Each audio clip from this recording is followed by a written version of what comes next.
Vamos a dedicar el tiempo de entrevista a analizar el escenario internacional con el foco puesto en Oriente Medio y en concreto en Líbano, donde siguen varios cientos de militares de la Brigada Aragón, ahora todavía en búnkeres y ya no patrullando el país como se presuponía que iban a estar todo el tiempo que se prolongase su misión allí. Les recuerdo cómo estamos hace una semana, el día 17 de septiembre, los aparatos busca personas utilizados por cientos de miembros de Hezbollah explotaron casi a la vez en Líbano y en Siria como parte de un ataque remoto atribuido a Israel. Hubo una decena de muertos y 2.700 heridos. La operación se repitió el día siguiente, el día 18. Walkie-talkies y equipos de energía solar explotaron en Beirut y en otras zonas del Líbano. 14 muertos más y casi 500 heridos más. Y el lunes los bombardeos de Israel contra Líbano acababan con la vida de más de 500 personas de nuevo. Así que vamos a analizar cómo están las cosas. Hoy con nosotros, esta mañana con nosotros, Francisco José Gant Pampols, teniente coronel del Ejército de Tierra en situación de retiro. Señor Gant Pampols, ¿qué tal? ¿Cómo está? Muy buenos días. Hola, buenos días. Bueno, gracias por acompañarnos. ¿Cómo ve usted la situación en estos momentos? Bueno, hasta desde ese conjunto de acciones que ha comentado desde los últimos 8 días, pues en el Líbano con tensión creciente, ¿no?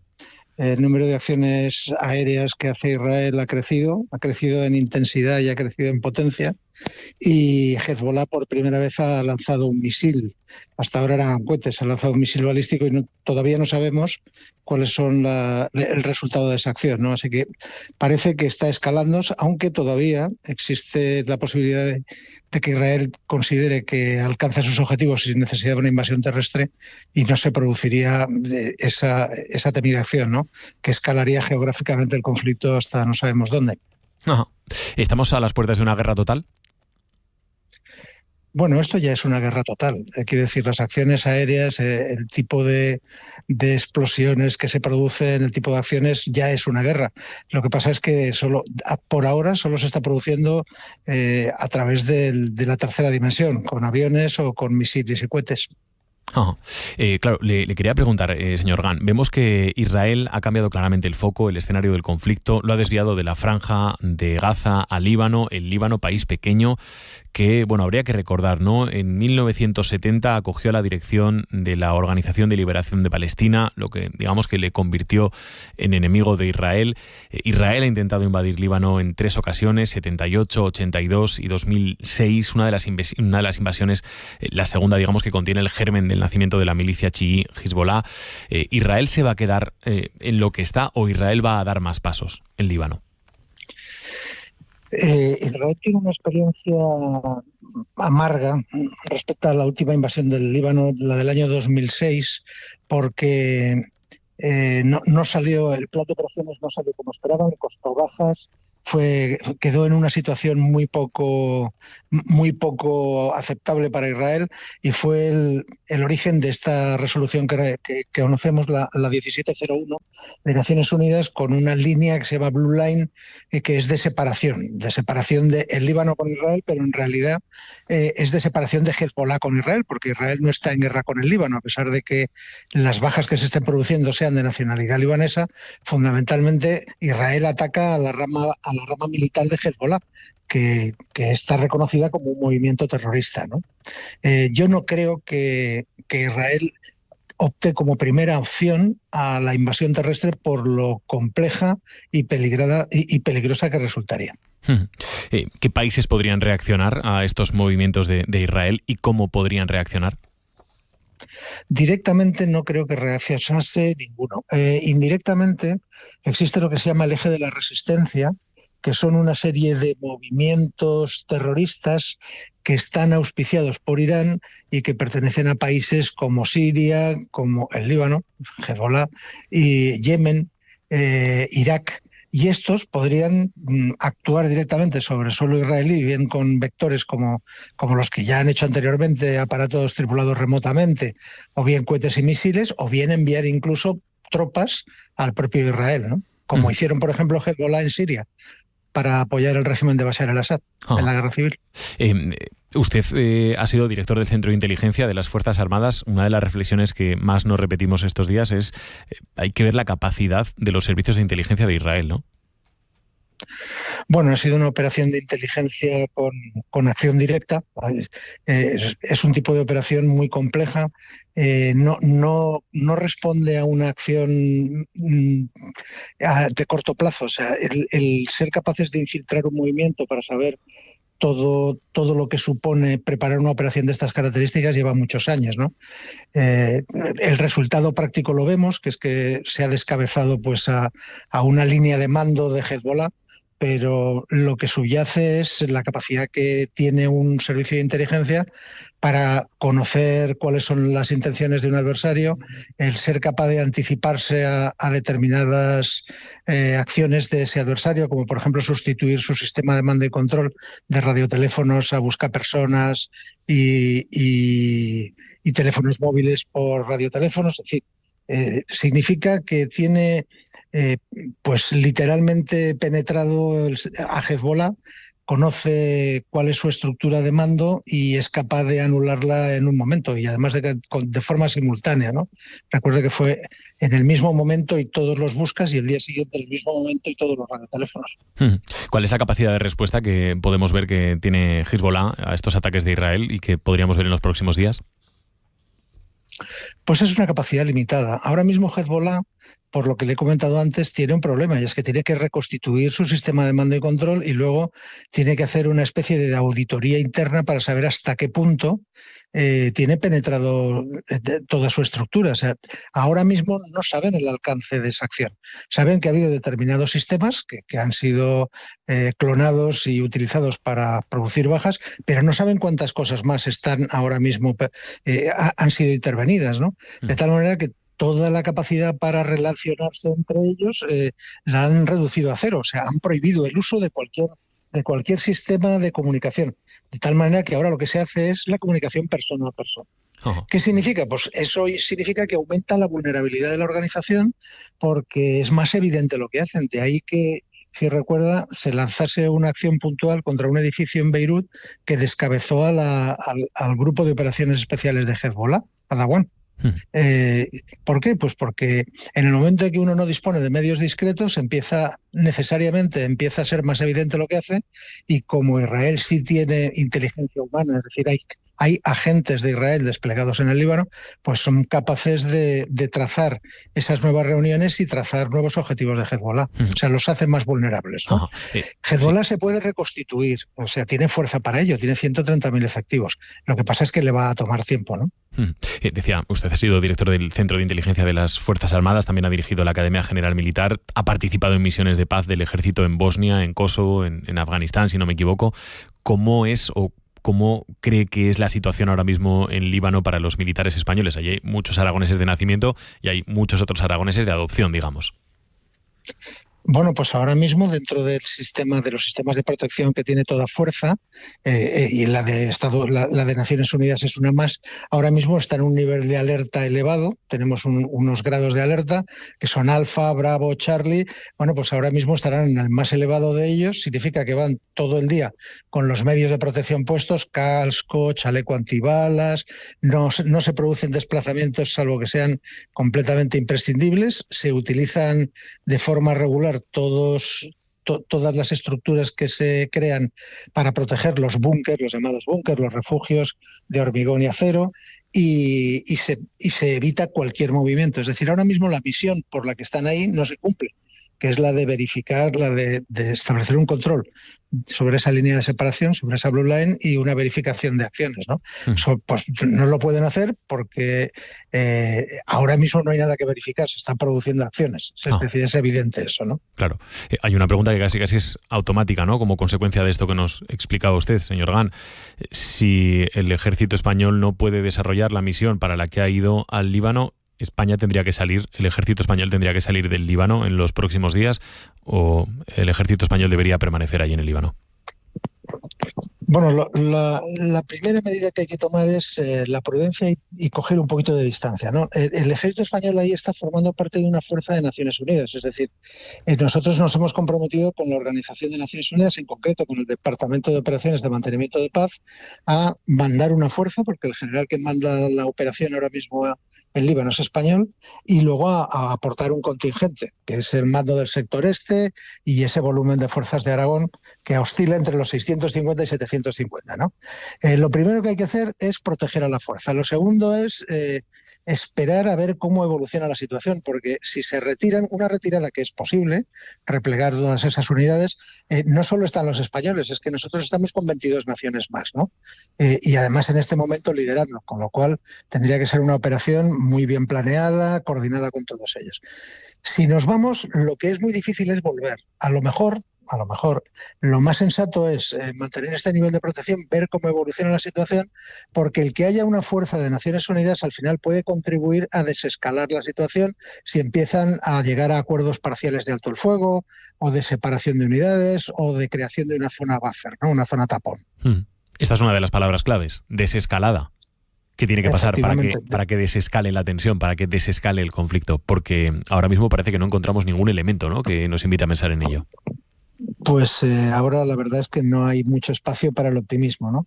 La primera de las, probablemente lo más simple para desescalar sería que Israel percibiese el posible retorno de todos los desplazados que tiene, que son más de 60.000, que tuvo que desalojarlos de las zonas fronterizas porque eran objeto de acciones cotidianas de Hezbollah. Si Israel percibe que ese retorno se puede producir, lo que de alguna forma sería llegar a algún acuerdo con Hezbollah, aunque fuera indirectamente, bueno, esto empezaría, de momento no escalaría más y es probable que empezara a desescalar.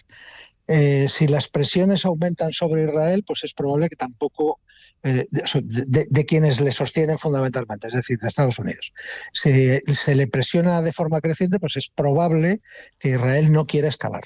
Y luego también tiene mucho que ver cómo funciona la capacidad que tiene Irán para teledirigir a Hezbollah. Si Irán presiona a Hezbollah para que reaccione, Hezbollah reaccionará. Si Irán contiene a Hezbollah, pues Hezbollah desescalará. Ese conjunto de acciones, si las relacionamos, bueno, pues puede producir una desescalada general y un regreso a una situación que se irá normalizando progresivamente, ¿no? De la misma manera que ocurrió en el 2006. Francisco José Gán, teniente coronel del Ejército de Tierra en situación de retiro. Muchísimas gracias por haber estado esta mañana con nosotros. Un saludo. Gracias a ustedes. Adiós. Muy buenos días. 8:30 de la mañana, en un instante la tertulia, hoy con Elena Puertolas, con Genoveva Crespo y con Jorge Heras. Si sientes el rugido del motor, el latido de la pista, el calor bajo la rueda, Motorland te espera. Rueda con tu moto en el circuito, vive la experiencia del paddock y mucho más en el Campeonato del Mundo de Superbikes en Alcañiz del 27 al 29 de septiembre. Compra tus entradas en motorlandaragón.com. Gobierno de Aragón. La Agencia de las Cualificaciones Profesionales de Aragón te ayuda a acreditar las competencias profesionales adquiridas a través de tu experiencia laboral. Consulta los requisitos en peacaragón.es y podrás obtener un certificado oficial. Lleva tu experiencia laboral al siguiente nivel. Gobierno de Aragón.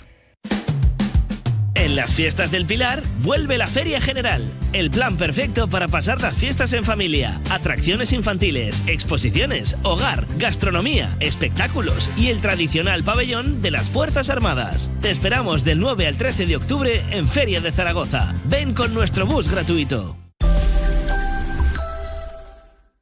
Picture me upon your knee with tea for two and two for tea. Me for you and you for me alone. Nobody near us to see us or hear us, no friends or relations, weekend vacations. We won't bring our telephone, dear. They'll rig all awake and stop to bake a sugar cake for you to take and all the boys to see. We will raise a family, a boy for you. Can't you see how happy we would be? Buenos días, Aragón, con Javier de Sola.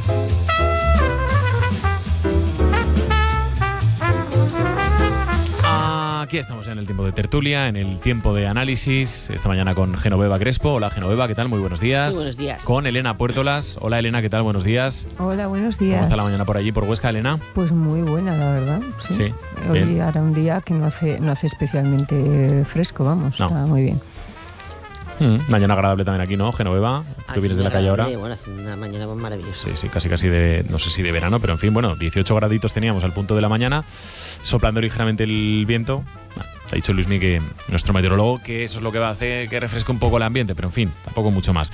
Ahora se incorpora también Jorge Heras con nosotros, ampliamos la mesa también para los oyentes, para que participen en esta nuestra tertulia con lo que quieran, pero hoy, ¿con qué invitación, Esperanza? Hoy nos hacemos eco de una noticia que hemos venido contando y que ha sido motivo de debate en las últimas horas. El Ayuntamiento de Huesca, finalmente, en el Pleno Municipal, no se llegó a votar la propuesta de subida de sueldo que estaba contemplada para la alcaldesa, para Lorena Ordunera, un 25%, 12.500 euros brutos al año más. No tuvo los apoyos suficientes, así que no se votó. A raíz de esta noticia se ha reavivado un debate que no es nuevo y que es el de la dignificación de los cargos públicos y el debate sobre cuánto deben cobrar. Este es un tema en el que suele haber mucho ruido, así que lo que tiramos es de datos oficiales del Ministerio para la Transferencia Digital y de Función Pública. Datos de 2023 de 644 alcaldes en Aragón. La gran mayoría, 554 de 644, no perciben ninguna retribución. 54 tienen dedicaciones parciales, algunos compatibilizan el cargo de alcalde o de concejal con otros públicos, en diputaciones, en otros organismos, y solo 29 alcaldes o alcaldesas en Aragón tienen dedicación exclusiva. En el top 3 de los que más cobran, la de Zaragoza, 84.237 euros al año, la de Huesca, 55.890, y así se va a quedar, y en la provincia de Teruel, en Utrillas, 21.703 euros al año. Esos los que más. Los que menos, hacemos un barrido en las 3 provincias. El alcalde o alcaldesa de Litago, 180 euros al año. En Foradada del Toscar, en Huesca, 64 euros al año por ostentar la alcaldía. En Escucha, 120 euros al año por ostentar este cargo. Así que el debate, oyentes, 608, 578, 412. ¿Cómo decidir el sueldo de alcaldes y alcaldesas, del de los cargos públicos? ¿Es necesaria o no esa dignificación de la política, dados los datos que acabamos de dar en el plano más cercano, en el local? ¿Cuánto deberían cobrar? ¿Cómo decidir si tienen una dedicación exclusiva, parcial o no tenerla? Si compatibilizan con otros cargos, en función del número de habitantes. Aquí dejamos el debate para comentar con nuestros oyentes y creo que con nuestros tertulianos también. Sí, venga, luego comentamos con los tertulianos, hablamos también, incorporamos algunos otros elementos como lo que se cobra por asistencia a plenos, etcétera, etcétera, etcétera. Luego comentamos, luego debatimos sobre esto, pero vamos a empezar la tertulia por una fecha que vendrá pues en poquito más de 15 días, 11 de octubre, víspera del Día del Pilar. Ese es el día en el que ha sido citado el presidente aragonés Jorge Azcón en el Palacio de la Moncloa para entrevistarse con el presidente del gobierno, con Pedro Sánchez. Ya saben, Sánchez que está en esa ronda que ha comenzado ya con los presidentes autonómicos para hablar de financiación. Ese mismo día que se reunirá con Azcón, Sánchez también recibirá a Fernando Clavijo, al presidente canario, y a María Chivite, a la presidenta de la Comunidad Foral de Navarra. Aquí hay varias claves. Primero, y evidentemente, el acuerdo entre los socialistas y Esquerra Republicana de Cataluña para una financiación singular, diferenciada para Cataluña. Segundo, las particularidades que cada una de las comunidades autónomas tiene. Unas tienen mucha población, poco territorio, otras tienen poca superficie, o mucha superficie, poca población, como es el caso de nuestra comunidad autónoma, con mucha dispersión poblacional. Y el fondo es esta batalla que vemos en los últimos días, el Partido Popular, que quiere mantener la unidad ante lo que dice es un intento de Pedro Sánchez de dividir a las comunidades autónomas gobernadas por el Partido Popular.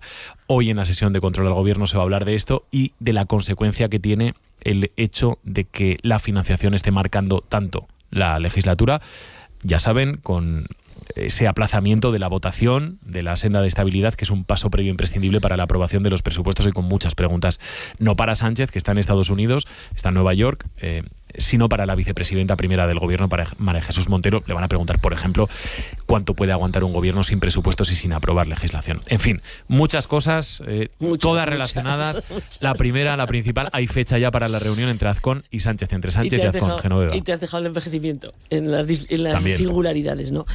Pues yo creo que efectivamente Pedro Sánchez tiene su estrategia, pero el Partido Popular tiene la suya. Y harán bien en no dejarse seducir por ofertas singulares, que yo creo que está muy claro que no lo van a hacer, porque aquí están en juego muchas cosas, como para permitir que salga adelante esa financiación singular para Cataluña, que no es que atienda a sus singularidades, sino que le dejen crear la hacienda catalana. O sea, que creo que no es tanto lo de que no se atiendan a las necesidades específicas de cada población, que Cataluña las tiene, como Aragón las tiene, como Andalucía las tiene, como lo de dar la llave de la caja. Y creo que como ese es el punto fundamental de las discrepancias, y ese es uno de los fundamentos del acuerdo de gobierno de Pedro Sánchez, al que se supone que no puede renunciar si quiere que ella progrese en su presidencia de la Generalitat y él mismo sostenga la suya, pues obviamente Pedro Sánchez quiere defender su acuerdo, pero no creo que le vaya a resultar nada fácil. Hoy mismo las noticias dicen que van a volver a intentar una nueva negociación con Junts, cambiando algunas consideraciones del presupuesto, pero yo creo que en ese caso tampoco se trata de cantidad. El asunto no está en la cantidad de los presupuestos, ni que se destina a qué ni cuánto, sino en la amnistía de Puigdemont. Ya este fin de semana la reunión del PSOE de Santos Cerdán con Puigdemont, pues como han confesado las dos partes, fue mal, porque ninguno ha conseguido lo que quiere. Unos no pueden asegurar que la amnistía vaya a venir ya, y por lo tanto Junts no va a aprobar nada de lo que vaya a ser relevante en el Parlamento de España en los próximos meses, empezando por facilitar la aprobación de un presupuesto. Elena. Es evidente que detrás de estas negociaciones de financiación, de senda de estabilidad, realmente hay algo mucho más profundo, y es efectivamente, como comentaba Genoveva, ¿no?, esos acuerdos para mantenerse en el gobierno. Al final no es una negociación convencional sobre financiación en la que cada comunidad autónoma tiene que intentar que dentro de esa financiación se contemplen las particularidades de cada territorio, que eso sería lo razonable, porque todos los territorios tienen sus singularidades, pero en este caso hablamos de otras singularidades, ¿no? Entonces, efectivamente, desde las comunidades del Partido Popular y en concreto Jorge Azcón, presidente de Aragón, desde nuestra comunidad, lo que tiene que hacer es efectivamente defender, por supuesto, que esa financiación contemple nuestras singularidades, pero yo creo que sobre todo aquí lo fundamental es que no se creen desigualdades entre comunidades autónomas, porque realmente, al margen de que luego haya que negociar efectivamente que se atiendan esos criterios que tenemos diferentes, ¿no?, en la comunidad de Aragón, y es que más de la mitad de la población vive en la capital y el resto en zonas, además hay áreas especialmente muy despobladas, con muchísima dispersión territorial, con envejecimiento y sobreenvejecimiento. Pues además de que se atienda a todo eso, lo primero que hay que intentar es efectivamente que no haya una financiación de primera y otra de segunda para distintas comunidades autónomas, ¿no? Yo creo que aquí lo que está sobre la mesa fundamentalmente es eso, y luego ya todo lo demás que, por supuesto, durante años también el anterior gobierno de Aragón, también con otras comunidades autónomas, intentó pues esas negociaciones de recoger diferentes criterios en la financiación autonómica. Pero aquí en este momento yo creo que hay otra cosa que está pues por encima de todo eso y que afecta al final a todo el orden, ¿no?, y a toda la unidad del país. Bueno, pues sin duda un encuentro, el de Sánchez y Azcón, de alto voltaje. Más que nada porque somos conocedores todos de la colisión de intereses y la confrontación política que existe entre Sánchez y Azcón. El gobierno central y Sánchez en concreto ocupan una gran parte del discurso público de nuestro presidente de Aragón, de Jorge Azcón, y será un encuentro en cualquier caso pues marcado en la normalidad institucional que debe de prevalecer ante todo, y una oportunidad pues para hablar de las singularidades aragoneses, porque en estos meses de verano hemos oído hablar mucho de las singularidades catalanas, de ese supuesto cupo concierto catalán, pero poco estamos hablando de las necesidades de nuestra comunidad de financiación, que las necesita, como explican mis contertulias, por esas peculiaridades que tenemos de un territorio muy extenso y poco poblado y una población muy envejecida. Y son singularidades que hay que poner sobre la mesa, y como recogen los acuerdos que hasta ahora, con un amplio consenso político, hay en Aragón de cómo debe ser nuestra financiación, debemos de aliarnos con las comunidades autónomas que pues tienen nuestros mismos problemas. nuestros intereses en financiación autonómica no son los de Madrid, no son los de la Comunidad Valenciana y no son sin duda los de Cataluña, y creo que ahí es donde debemos debatir sobre la reforma del sistema de financiación autonómica, sin prebendas, sin guiones ya marcados por acuerdos en Cataluña, y en cualquier caso pues creo que también es una oportunidad para el presidente Aragón de poner sobre la mesa pues asuntos de interés que nos preocupan en Aragón, como sin duda es el tema de los cierres del cierre del Somport, ¿no? Que realmente puede generar un problema económico muy grave en una parte del Pirineo. Desde luego es una oportunidad para que los problemas de Aragón se oigan, además con una personalidad como la de nuestro presidente se van a oír sin ninguna duda, y aunque sea víspera del Pilar, pero también para reivindicar que lo que se haya de ser de la financiación, que es ¿por qué domina la actualidad?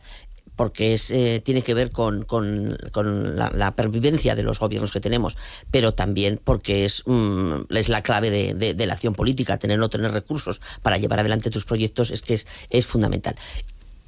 Una ocasión, como digo, para que se oigan nuestras reivindicaciones, pero también desde luego para reivindicar que es un problema de todos los españoles y de todas las comunidades autónomas, y que el marco debe ser, como se ha reivindicado, la conferencia de presidentes al máximo nivel, porque depende la salud de muchas comunidades autónomas y de la nuestra, por supuesto, también. Lo que das a una se lo quitas a otra, entonces tiene que estar encima de la mesa todas las singularidades, todas las características, y hacer una negociación justa y equilibrada.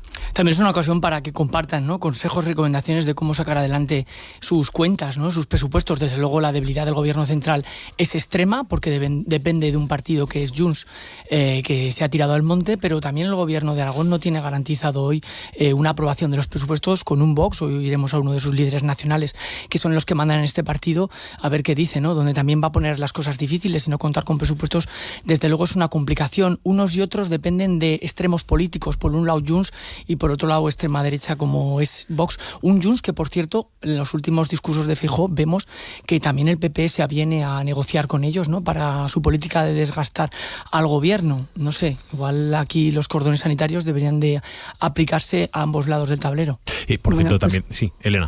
Decía, que es que quizá esas debilidades tienen que ser efectivamente una oportunidad para que ambas partes también puedan alcanzar unas posturas más moderadas, porque al final los dos también están sufriendo efectivamente las posturas de los extremos que les están condicionando su política. Entonces quizá esta situación precisamente de inestabilidad quizá puede favorecer que se adopten unas posturas más razonables. Bueno, pues esto por un lado. Luego por otro, muy rápidamente, que seguimos avanzando en la mañana, pero dos candidaturas aspiran a representar al PSOE de Zaragoza en el Congreso Federal de los Socialistas, que se celebrará en Sevilla entre finales de noviembre y principios de diciembre, 29 de noviembre y 1 de diciembre. Serán las que encabecen el actual secretario general de la provincia, Sánchez Quero, y la catedrática Paz Jiménez Seral. Ahora se abre el plazo para reunir los avales.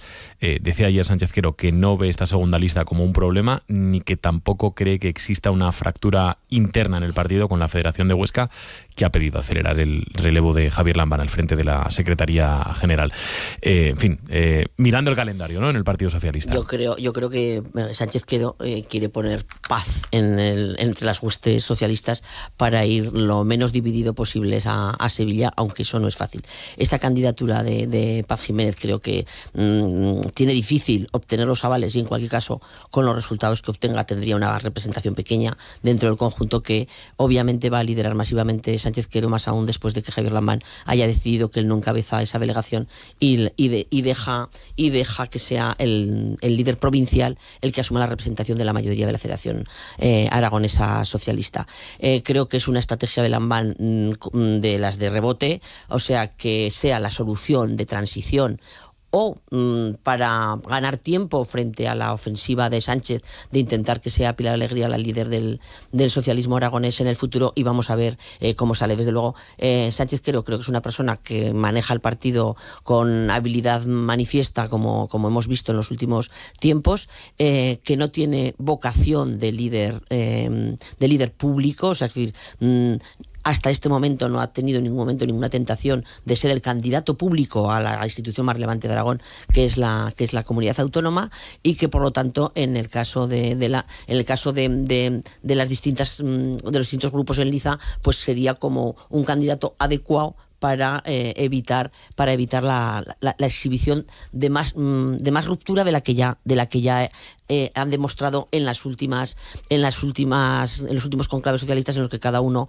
ha ido por un lado, por no hablar de cómo en el Comité Federal, cómo le respondió el secretario provincial de Huesca a Javier Lambán, diciendo que el Partido Socialista, en contra de lo que él decía en Aragón, no pensaban todos lo mismo, sino que había gente que pensaba diferente, había militantes y agrupaciones que pensaban diferente y que estaban cerca de Pedro Sánchez. Entonces yo creo que esta apuesta de Lambán puede ser una estrategia de ganar tiempo, porque lo que no hay tampoco en el grupo de Lambán es un candidato para ser el líder de futuro. Darío Villagrasa, Maite Pérez, eso está por ver. Bueno, pues yo creo que Sánchez Quero en este momento es el mejor nombre, ¿no?, que se puede poner efectivamente para liderar, precisamente porque es una persona que tiene, bueno, yo creo que tiene mucho calado, ¿no?, dentro de la sociedad de la provincia de Zaragoza, y efectivamente necesitan a alguien con un cierto peso que, bueno, pues que desdibuje un poco el resto de posibilidades, ¿no? Está claro que la fractura con el PSOE oscense, o las discrepancias, como lo quieran llamar, pero yo creo que eso es más que evidente, y además se escenificó recientemente de una manera más abrupta que hasta entonces, aunque, bueno, pues al final el PSOE oscense también siempre ha tenido un peso muy importante dentro del PSOE regional hasta estos últimos años, y de ahí también un poco esa rivalidad, ¿no?, con el PSOE aragonés, con el PSOE liderado, digamos, por Javier Lambán. El PSOE Alto Aragonés, de alguna manera, está con Pedro Sánchez, efectivamente, con esa idea de que Pilar Alegría pudiera ser. Bueno, pues ahora ha salido este nombre, yo creo que para callar un poco también todos los movimientos y discordantes que hay en el entorno del PSOE. Quiere dar una imagen de unidad, pero en este momento yo creo que todavía queda para que esa imagen de unidad se vea y la gente lo vea, ¿no? Di que quedan pocos meses, ¿no? Al final esto en pocos meses se tendrá que resolver y luego todo se olvida muy pronto. Empezamos a conocer nombres en el Partido Socialista de esa batalla por el poder que se cierne en el partido, y en una primera fase pues en lo que serán el Congreso Federal y esos primeros candidatos. Hace tiempo que se viene escuchando el nombre de Juan Antonio Sánchez Quero como un candidato pues de transición a la sucesión de Lambán. Él mismo en algunas declaraciones no ha descartado el postularse a ese cargo, y veremos en cuestión de semanas, ¿no?, si realmente pues el lambanismo cuenta con un candidato fuerte, capaz de superar, ¿no?, a Pilar Alegría, que en principio pues desde su cargo de ministra de Educación pues tiene un gran pedigrí. Yo creo que en el caso de Javier Lambán me parece acertada la decisión de no ir a Sevilla. Creo que ya una vez que ha decidido que no va a seguir al frente de la Secretaría General, y que además ha decidido también ser coherente consigo mismo y no llevarse la contraria a sí mismo, aunque eso suponga exhibir las fracturas del partido, creo que me parece generoso por su parte decidir que es mejor que vayan los que tendrán que hacerse cargo del Congreso, que tienen que celebrarse en Aragón lo más tardar a febrero, y que vayan además mostrando la menor discrepancia posible desde la convicción que tienen ya acreditada y sufrida a lo largo de su historia, de que cada vez que hay fricciones o rupturas como las que hemos visto, el Partido Socialista sufre muchísimo. Entonces esta solución de Sánchez Quero es una solución de coser, o sea, y no de romper. Y otra cosa es, y que podría ser perfectamente el secretario general de los socialistas aragoneses, otra cosa es quién sea el candidato de futuro a la presidencia de la comunidad autónoma, que es el puesto relevante y el que determina la posición de Aragón en el concierto de las comunidades autónomas. 8:51 de la mañana. Hablamos también de sueldos, decíamos, de cargos públicos, después de que ayer no se votase finalmente en pleno la subida de sueldo de la alcaldesa de Huesca. Pero a raíz de la noticia decíamos que ha vuelto a despertar ese debate sobre la dignificación de los cargos públicos y sobre todo de cuánto tienen que cobrar los alcaldes y los concejales. Vamos con los datos, Esperanza. Datos del 2023, datos del Ministerio para la Transformación Digital y de la Función Pública sobre 644 alcaldes de Aragón. Hablamos del sueldo que les viene con el cargo. Aquí no entra el dinero que cobran por asistir a plenos, juntas de gobierno, comisiones o las dietas que tengan, sino que hablamos del sueldo. La gran mayoría, 554 de 644, no perciben retribuciones. 54 tienen dedicaciones parciales, algunos compatibilizan los cargos en los ayuntamientos con otros organismos públicos y solo 29 de 644 alcaldes o alcaldesas en Aragón tienen dedicación exclusiva. Los que más y los que menos cobran, Esperanza. Por provincias, en Zaragoza los que más cobran, los 3 tienen dedicación exclusiva. En la capital, en Zaragoza, 84.237 euros al año. María de Huerva, 56.107 euros al año. En Utebo, 50.711. Esos los que más. Los que menos, en Torrellas, 892 euros al año. Los Fallos, 240. En Litago, 180 euros al año. En Huesca, en el top 3, Huesca Capital, 55.890 euros al año, así se va a quedar después de que no se votase ayer en pleno. Jaca, 45.000 euros al año. Benasque, 42.452 en la parte baja de la tabla. Foradada del Toscar, 64 euros al año. Ansó y Sangarrén, 90 euros al año. En Teruel, los que más cobran son los de Utrillas, 21.703. Castelnou, 17.925 al año. Y Teruel Capital, 15.269. Hay que decir sobre la alcaldesa de Teruel, capital de provincia, que cuenta con una dedicación parcial, pero que compatibiliza su puesto con el salario que percibe también de la Diputación de Teruel. Los que menos, escucha, 120 euros al año. Frías de Albarracín, 143. Camarena de la Sierra, 200 euros. Insistimos, son datos públicos, los puede consultar cualquiera si tienen curiosidad. Datos del Ministerio para la Transformación Digital y de la Función Pública. Venga, voy a empezar este asunto con Elena Puertolas desde Huesca. Elena, te pregunto, ¿cómo se ha vivido en particular el episodio de la subida, de la no subida de sueldo de Lorena Orduna? Y luego ya, si os parece, ampliamos el debate, que yo creo que es muy interesante, de si cobran o no lo suficiente los representantes públicos, los políticos, los alcaldes, los concejales. Elena. Bueno, pues aquí lo que ha sucedido es que la alcaldesa finalmente y el Partido Popular decidió retirar ese asunto del orden del día del Pleno porque vio que no tenía apoyos, no iba a salir adelante, con lo cual, no obstante, hubo una invitación a la reflexión sobre este tema, quizá para abordarlo más adelante, ¿no? Yo sí que creo que es un tema que se debe de abordar, porque al final, si no, queremos tener unos políticos con una trayectoria profesional, con un bagaje que realmente pues sea útil para resolver los problemas de los ayuntamientos, pero después no queremos que cobren. No sé, al final una alcaldesa, un alcalde de determinadas localidades y de determinadas poblaciones, por el número de habitantes, tienen que tener una dedicación exclusiva y tienen que tener un sueldo digno para poder responder y hacer su trabajo con normalidad, entre otras cosas porque en muchas ocasiones lo lógico, que es así como tendría que ser el funcionamiento político, ¿no?, es que sea un profesional reconocido en el ámbito que sea y que se dedique unos años a la política, luego pueda volver a su profesión. Entonces, al final lo que pasa es que la gente con determinados salarios y demás, pues la gente intenta vivir de la política, pero si los salarios son bajos, pues está claro que antes el trabajo que tenían o demás, pues igual era un trabajo que no cobraban mucho y tal, y entonces les interesa meterse en la política para poder cobrar algo más, pero no lo suficiente. Bueno, yo creo que al final hay que regular todo esto de alguna manera. Igual me parece más importante el tema de las dietas que lo que es el salario en sí, ¿no? Igual lo que hay que regular también es por el tema de las dietas, que cuando tienes determinado salario igual no tienes que cobrar dietas añadidas por asistencia a este pleno, por asistencia a esta comisión. ¿Qué pasa después? Que luego hay ayuntamientos grandes que ya necesitan una gran dedicación, que para encontrar un candidato, pues al final hay gente que dice, vale, bien, yo me vuelvo a presentar como alcalde o sigo o me presento por primera vez, pero bueno, pero entonces tendré que tener un cargo en Diputación, tendré que ser asesor de no sé dónde o no sé qué para tener un salario, porque mi ayuntamiento no tiene una disponibilidad de 30.000 al año, por ejemplo, ¿no?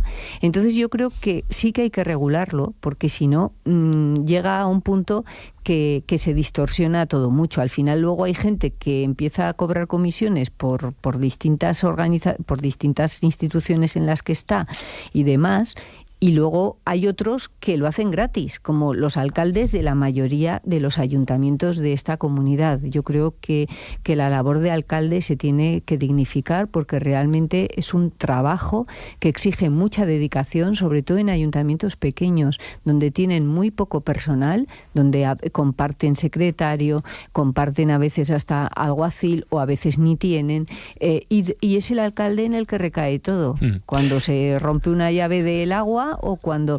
Entonces, yo creo que sí que tiene que haber una regulación. Déjame, Elena, que vaya también con Jorge y con Genoveva, que están aquí escuchándote atentamente, con ganas de intervenir también, si es que ya sé que este es uno de los debates de los que gusta hablar también a los oyentes, seguro. Luego los escucharemos, a ver si nos mandan algún mensaje al 608-578-412. Genoveva. Yo creo que coincidimos básicamente con lo que ha dicho Elena Puertolas, porque efectivamente la responsabilidad máxima de las ciudades es un trabajo, de una responsabilidad extraordinaria, y queremos que haya personas muy capaces, muy preparadas, con experiencia, y queremos que eso sea barato. Pues eso no es barato. El salario medio de un CEO de una empresa española está en torno a 80.000 euros, más los añadidos en función de resultados, que pueden ser 40.000 o 50.000 más. Eso es lo que gana un responsable de una empresa mediana alta española. El Ayuntamiento de Huesca tiene un presupuesto de 60 millones de euros y 55.000 habitantes. O sea, lo que pasa en ese perímetro, pues en fin, exige personas capaces y que asumen una responsabilidad y unos riesgos, y por lo tanto eso tiene que estar razonablemente retribuido. Yo creo que la subida que proponía la alcaldesa, pues me parece que no debería escandalizar a nadie.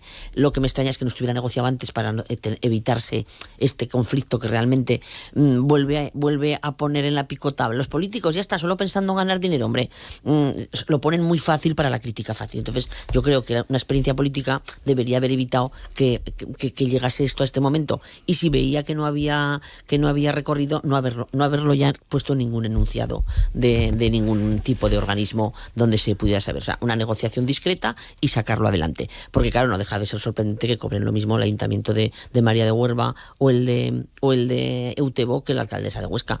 O sea, sin quitarle importancia a ninguno de los dos sitios, y como dice Elena, está todo poco ajustado, porque también la circunstancia de la alcaldesa de Teruel, que cobra una parte de su trabajo en la Diputación y otra parte en el Ayuntamiento. Yo creo que la alcaldía de Teruel exige dedicación completa, y por lo tanto quien le tiene que pagar el sueldo entero es el Ayuntamiento, no una parte o la otra. Y luego, con respecto a las comisiones, pues como dice Elena, al final son excusas para completarse esa retribución que no viene en el sueldo, y a lo mejor sería más honesto por parte de todos que hubiera claridad en una retribución como Dios manda y cero regalías. 30 segundos te han dejado entre Elena y Genoveva. Jorge, ya lo siento. Comparto argumentos. Lo que está claro es que la alcaldesa de Huesca no ha sabido manejar este asunto, que se presta a la fácil crítica ciudadana. La realidad es que la alcaldesa de Huesca es de las capitales de provincia donde tiene la remuneración más baja, y seguramente era justa esa subida, pero creo que tenía que haberla negociado con el Partido Socialista y no haber estado, ¿no?, en el atolladero ya durante varias semanas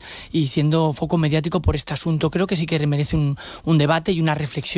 El problema de la remuneración de los alcaldes lo veo más todavía en los municipios pequeños. Creo que todo alcalde se merece un salario digno. Ahora seguimos con la tertulia. Ahora seguimos con Jorge Heras, con Genoveva Crespo y con Elena Puertolas. 9:00 de la mañana.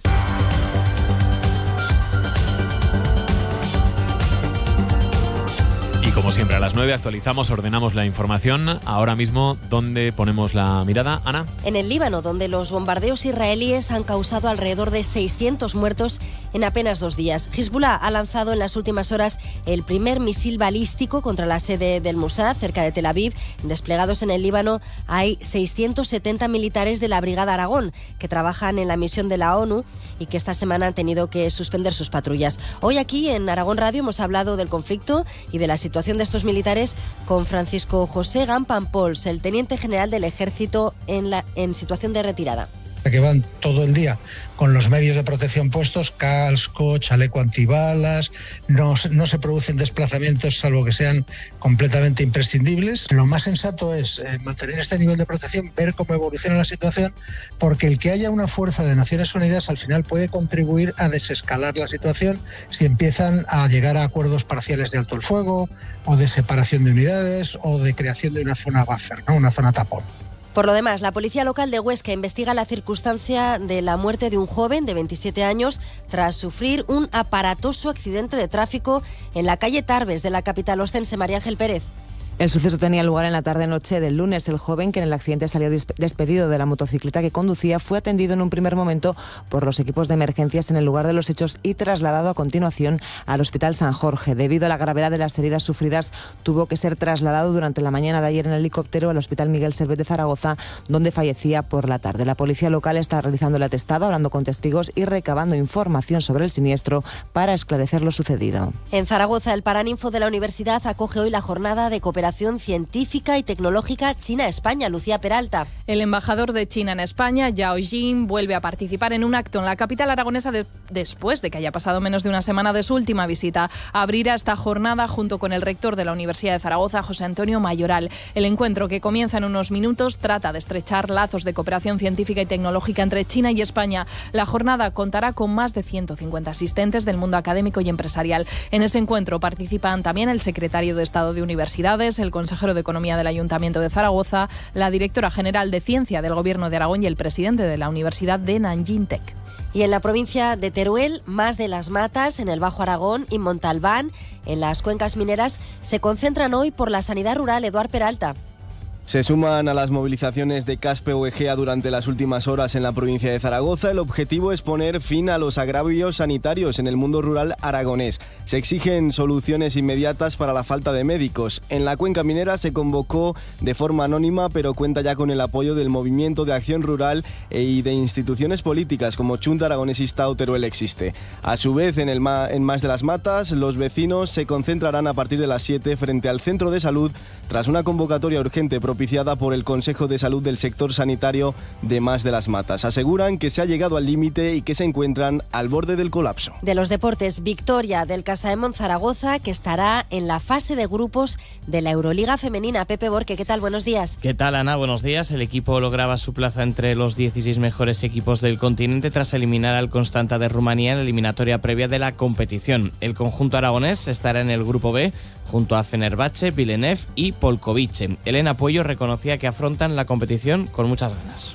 Pues un reto súper importante, creo que tenemos todas muchas ganas, venimos ahora de esto y pues con muchas más ganas. Sabemos que van a ser partidos duros, que no nos podemos relajar y bueno, con muchas ganas y a por ellas. La próxima cita para el equipo será el sábado a las 4:30 ante Perfumerías Avenida en la semifinal de la Supercopa de España, un encuentro que será retransmitido por Aragón Radio y Aragón TV. En fútbol, a las 10 comenzará la segunda sesión de la semana para la plantilla del Real Zaragoza, pendientes de Tassende y Lluís López, que ayer trabajaron al margen por reparto de cargas. Por su parte, la Sociedad Deportiva Huesca también entrena hoy, lo hará desde las 10:30 en la base aragonesa de fútbol, sin Javi Pérez, que sufrió una luxación acromioclavicular de grado 2. Y a las 5 de la tarde, el Caspe juega a domicilio ante el Manacor, eliminatoria de la Copa Federación. Y nos queda el tiempo. Luismi Pérez, ¿qué tal? Buenos días. Buenos días. Un tiempo bastante tranquilo, el que vamos a tener este miércoles, con algunas nubes tenues en su mayoría, y si acaso ya esta tarde y noche se va a cargar un poquito más el cielo en el Pirineo, en la cara sur, especialmente de la cordillera, donde ya esta próxima noche va a llegar a lloviznar. No esperamos grandes cantidades de agua. En el resto de la comunidad ni siquiera eso, y lo que sí que va a hacer es viento, un viento de poniente del suroeste más intenso en las comarcas de Teruel y del sur de Zaragoza, así como en las cimas del Pirineo. Todo ello con una subida de la temperatura. El ambiente va a ser bastante benigno. Mañana todavía una temperatura elevada, aunque a últimas horas del día se va a cubrir y de hecho mañana por la tarde y noche acabará lloviendo en muchas comarcas, no mucho en cualquier caso. Buenos días, Aragón. Javier de Sola. 9 de la mañana, 5 minutos. Ha abierto ya el plazo para presentar candidaturas a las 150 ofertas de trabajo que ha lanzado el Grupo Aramón para la próxima temporada de nieve. En fin, aquí no hay ninguna sorpresa en cuanto a los perfiles. Hay puestos de cocineros, de camareros, de administración, de mantenimiento, de pisapistas, de técnicos deportivos, en fin, lo tradicional. Aramón busca personal en todas sus estaciones de Huesca y de Teruel, y seguramente lo más llamativo es, tanto que hablamos a veces del problema que hay con la vivienda en los valles, es que Aramón facilitará el alojamiento en hoteles en el caso de Formigal, Panticosa, porque Elena, pues ya lo hemos dicho muchas veces, ¿no? Hay dificultades para el alquiler para los trabajadores, que son absolutamente necesarios, imprescindibles, y a los que, ya lo hemos dicho también en alguna ocasión, hay que dar respuesta a esos problemas que les surgen para ir a trabajar, ¿no? En algunos periodos concretos. Y el de la nieve es uno de ellos. No sé qué os parece esta solución de que, claro, evidentemente no es lo mismo una empresa como Aramón que la cafetería del tío Paco, que tiene una persona a media jornada, ¿no? Pero ¿qué os parece esta solución? Elena, empiezo por ti. Bueno, pues yo creo que al final hay que buscar este tipo de soluciones, porque si no, no se encuentran trabajadores. Esto le está sucediendo a muchísimas empresas, incluso, bueno, pues hay alojamientos familiares, hoteles o otro tipo de establecimientos que ya cada vez más, o sea, negocios incluso familiares que están buscando tener un apartamento o lo que sea para poder alojar a sus trabajadores, porque si no es muy complicado, ¿no? El mercado de la vivienda es muy complejo, ¿no? Y sobre todo en las zonas de montaña, donde los alquileres son muy altos. Ya se está regulando también el tema de los alquileres turísticos, precisamente pues para conseguir que haya vivienda disponible. También hay planes de vivienda del Gobierno de Aragón, Diputación Provincial, los ayuntamientos están intentando poner vivienda asequible a disposición, pero claro, todo esto es muy lento. Al final las administraciones que tengan que ejercer de agentes inmobiliarios, pues es complicado. Entonces, está muy bien este tipo de medidas, porque es que si no, no encontraremos trabajadores para trabajar en el Pirineo, porque los precios son muy altos. El problema del alojamiento de los trabajadores turísticos es acuciante en algunas zonas de Aragón, en algunos municipios, y es la cara B, ¿no?, del turismo. Vimos el año pasado que se hizo conocido, ¿no?, que había trabajadores que vivían en autocaravanas a pie de las pistas, porque los alquileres de las viviendas pues son muy costosos y no les dan para sus ingresos, para los ingresos que ganan. Creo que hace bien en Aragón no ofrecer alternativas.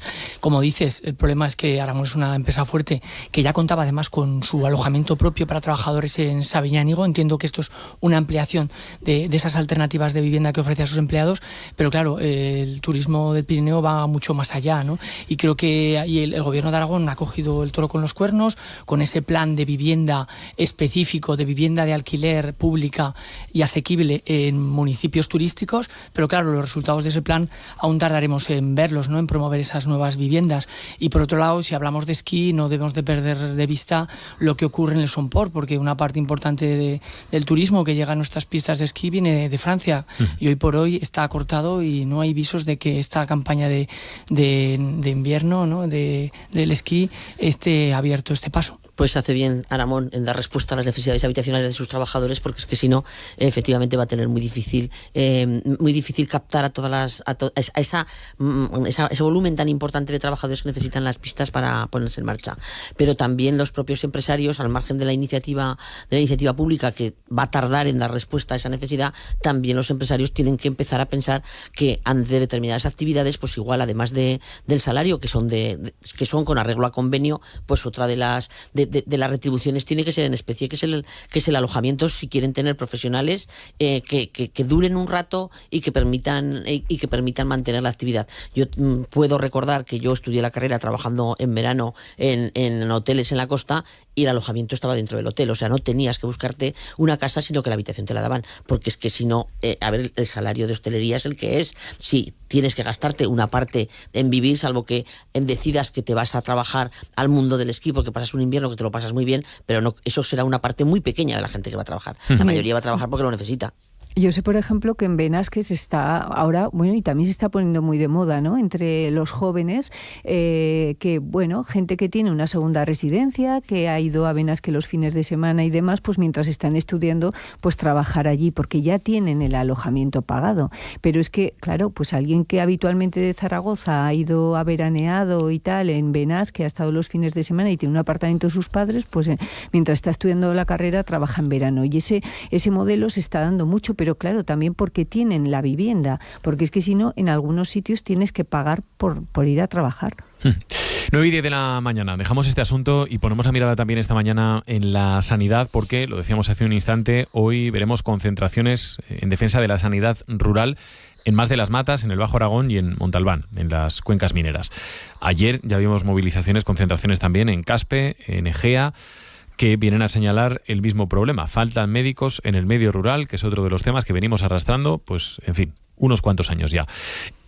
También vimos movilizaciones ayer en Zaragoza ciudad, pero por un motivo diferente, aunque también se descuelga del mismo, que es la falta de profesionales sanitarios. En el Actur, en el centro Amparo Poch, los vecinos dicen que no ven con buenos ojos la reorganización que nos contaban ayer, desde el Salud, precisamente aquí en el programa. Así que, Jorge, volvemos a hablar de los problemas de falta de médicos, de falta de profesionales sanitarios, sobre todo en el medio rural, pero vemos también ya dificultades en las ciudades, incluso, ¿no?, en los consultorios para los servicios de urgencia, como por ejemplo los que se prestaban en el Amparo Poch.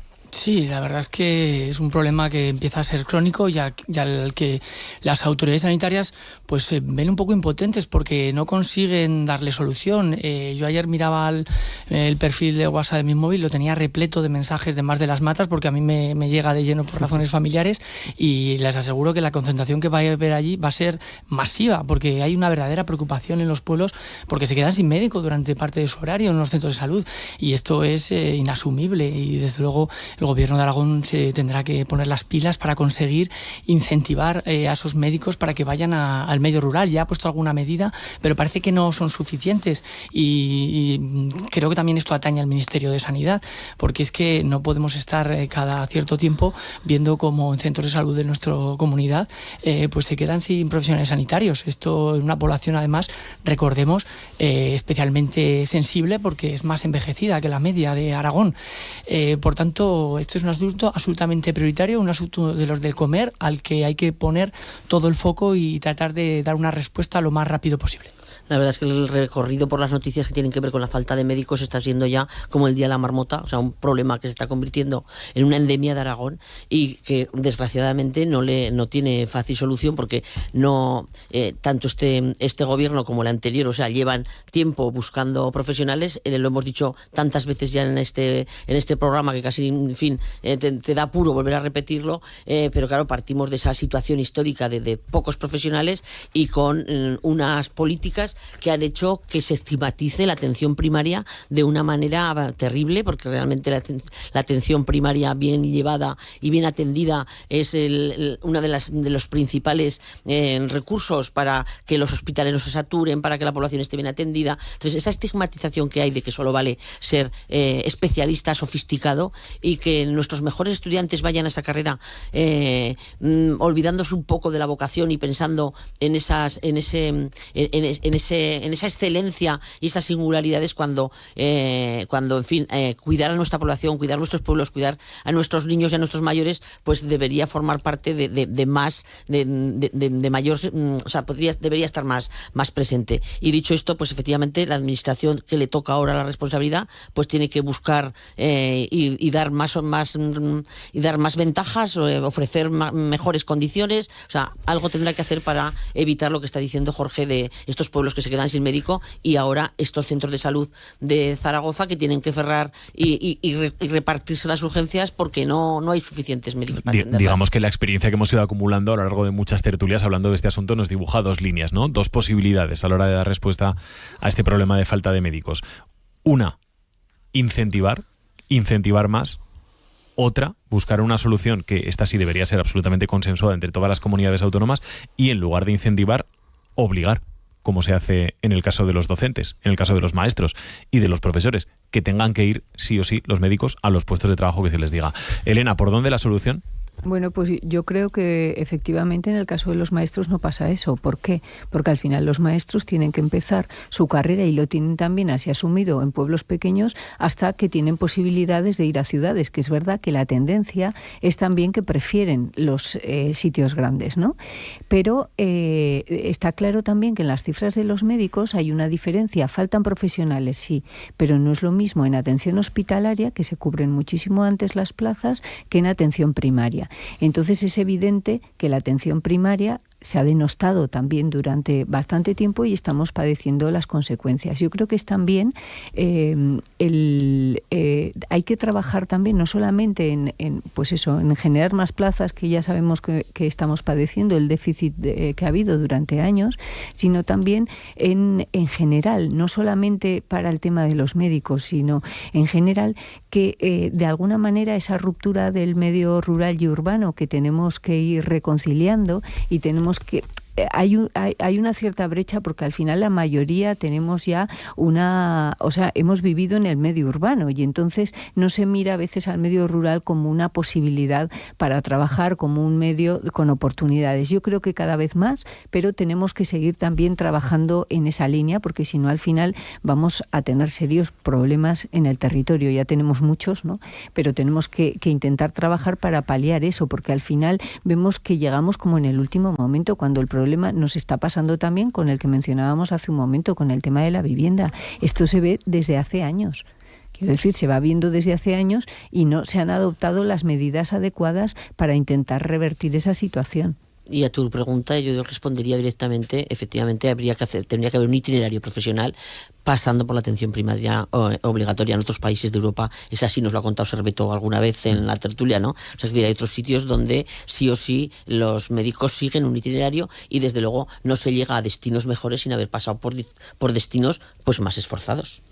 Pues yo creo que hace falta, por un lado, cambios estructurales, cambios de fondo, que es fomentar esa atención primaria en la formación universitaria, que no sea el patito feo del sistema sanitario y, desde luego, la atención sanitaria en el medio rural.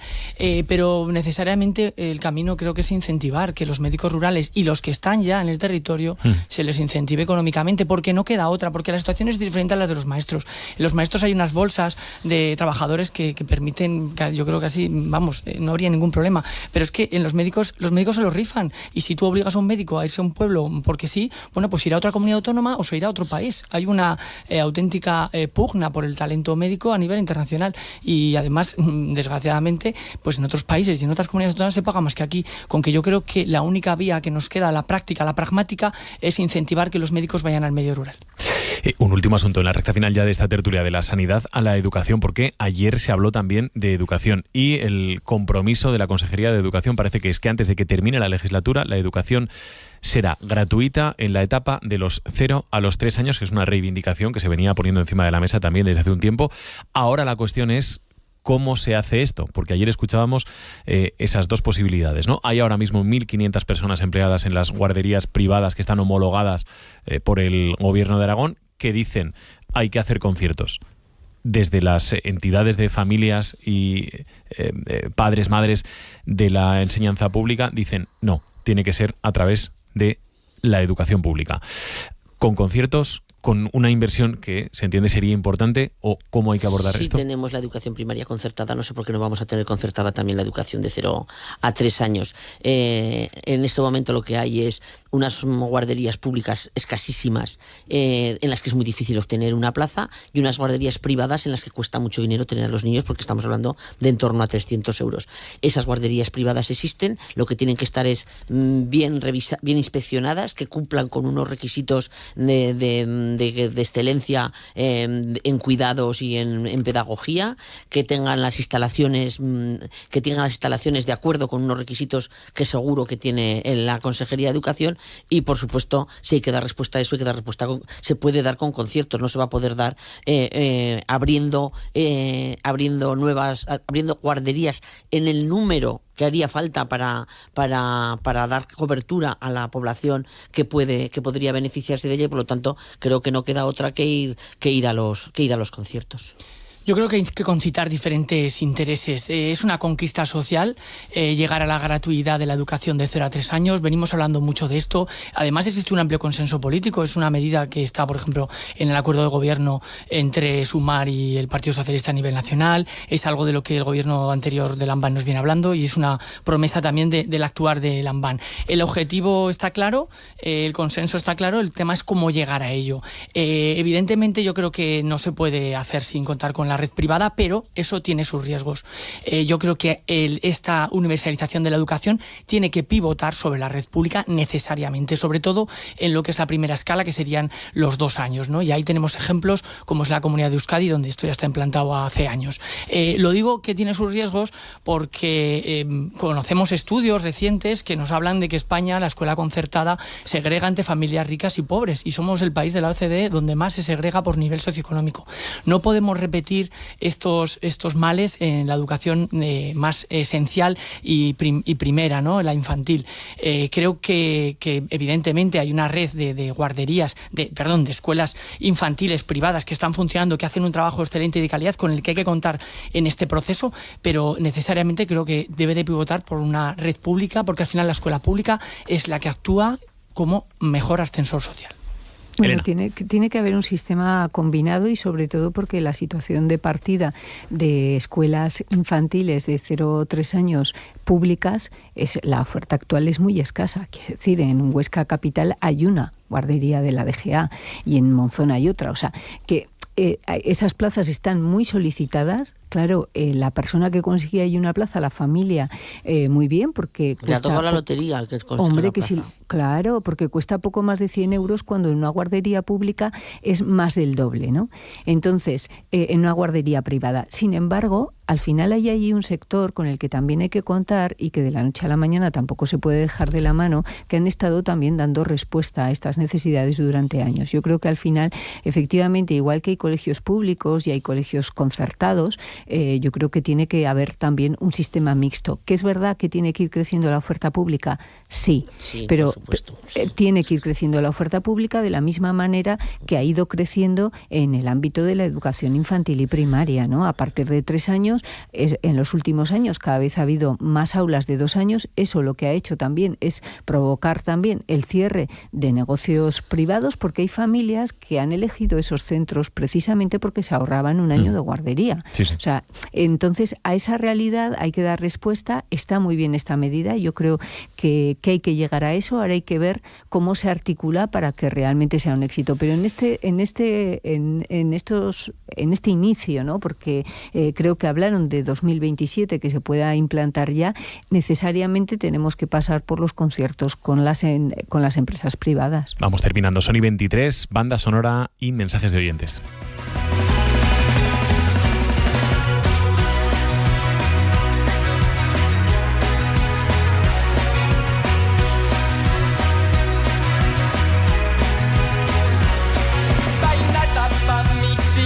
Y un mantón, butaca en teatro, la vida cañón,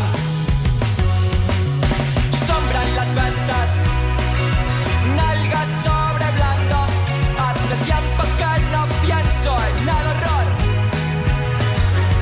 6 horas seguidas metido en un cuarto escuchando mi nueva canción y hablando de mí.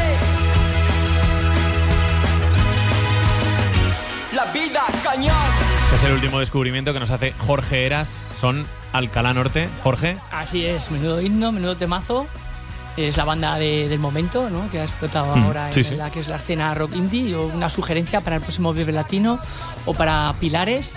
Y es un grupo interesante que conviene escuchar. ¿Y por qué escuchamos La vida cañón hoy, precisamente? ¿En qué estabas pensando? Pues la verdad es que no lo he ligado, no tengo con qué ligarlo a la actualidad. Que nos sublevamos, Javier. La actualidad me parece que es, demasiado triste. Poco cañón, ¿no? Demasiado triste como para vamos a sobreponernos con canciones como esta. Escuchando mi nueva canción, soñando vivir la vida cañón.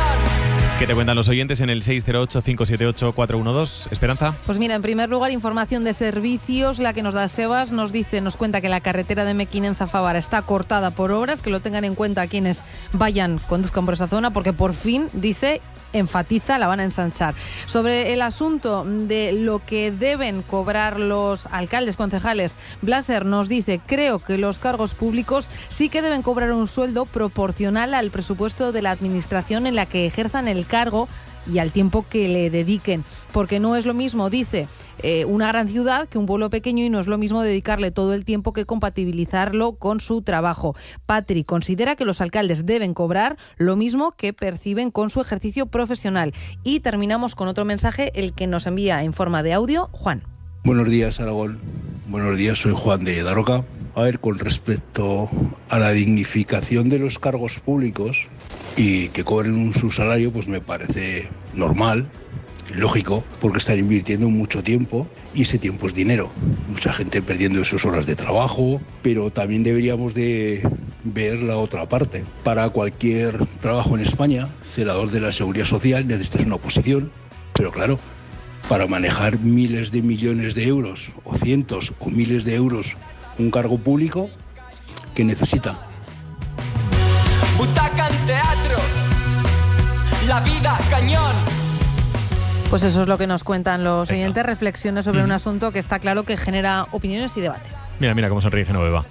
Bueno, algo está pensando, algo está tramando. Preguntaba al oyente qué necesitan, pues que le voten. Entonces necesitan hacerlo bien para ser votados, ¿no? Que vaya bien la mañana. Elena Puertolas. Buenos días. Buen día, Genoveva Crespo. Días. Gracias, Jorge Eras. Buena Gracias mañana. a vosotros. Hasta ahora. La vida cañón. La vida cañón.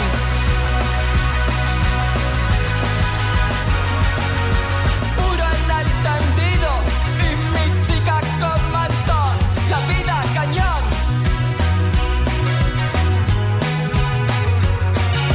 Jóvenes pobres, tardes de rico. Hace tiempo que no pienso en el horror. 6 horas seguidas metido en un cuarto escuchando mi nueva canción, soñando vivir la vida cañón. El día en que pruebas el clorhidrato de cocaína. Yo soy Georgina, temporada 2. La vida cañón. Buenos días, Aragón, con Javier de Sola. Oye, ¿a dónde van el papel y el cartón? ¡Al azul! ¿Por qué gritas? Porque te lo digo alto y reciclaro. Envases de cartón, papel, periódicos y revistas al contenedor azul. Reciclaro. ¡Reciclaro! Ecovidrio, Ecoembes y Gobierno de Aragón. En las fiestas del Pilar vuelve la Feria General, el plan perfecto para pasar las fiestas en familia, atracciones infantiles, exposiciones, hogar, gastronomía, espectáculos y el tradicional pabellón de las Fuerzas Armadas. Te esperamos del 9 al 13 de octubre en Feria de Zaragoza. Ven con nuestro bus gratuito. El sábado, desde las 4, tarde deportiva en Aragón en Juego. Mirandés, Sociedad Deportiva Huesca. Y a continuación, Sporting de Gijón, Real Zaragoza. ¡Vaya parada de José! El domingo, a partir de las 12 del mediodía, primera jornada de la Liga ACB. Casa de Mon Zaragoza y Opos Lleida. Triple y técnica Manresa. Con Jorge Hernández y todo el equipo de deportes de Aragón en Juego. Escúchanos en la FM, en aragonradio.es o en nuestra aplicación móvil. Aragón Radio con el deporte aragonés.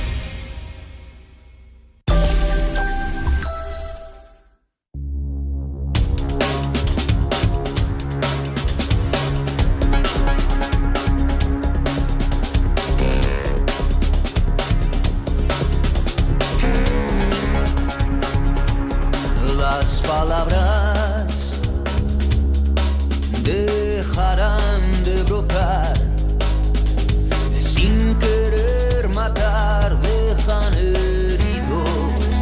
Ya está aquí con nosotros Natalia López Cortés, profesora de Filología de la Universidad de Zaragoza. Vamos con la palabra de la semana, con las palabras de la semana. Hola Natalia, ¿qué tal? Muy buenos días, Javier. Bueno, como ya son unos meses juntos y creo que te voy conociendo, sospecho cuál puede ser la palabra que has elegido como palabra de la semana en esta primera semana de otoño.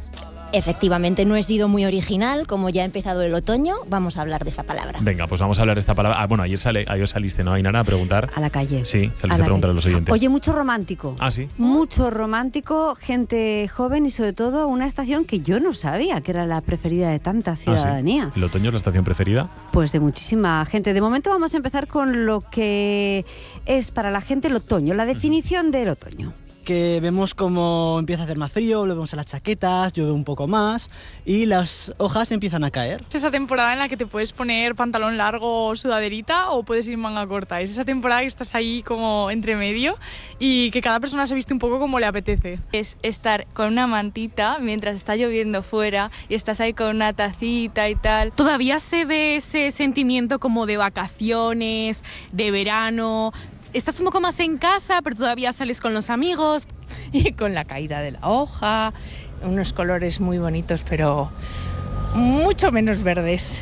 Con la caída de la hoja y del pelo.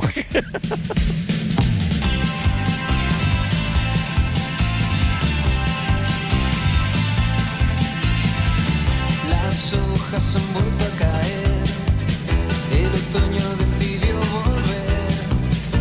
Pues supongo que como cantaba La Guardia, Natalia, el diccionario habrá puesto en la definición ortodoxa de otoño algo de hojas, algo de árboles que empiezan a desnudarse y estas cosas, ¿no? Vamos a ver la definición, Venga. a ver qué nos dice el diccionario. Estación del año que astronómicamente comienza en el equinoccio del mismo nombre y termina en el solsticio de invierno. Aquí ya nos aparecen algunas palabras de las que hemos hablado en secciones anteriores, ¿no? Solsticio y equinoccio.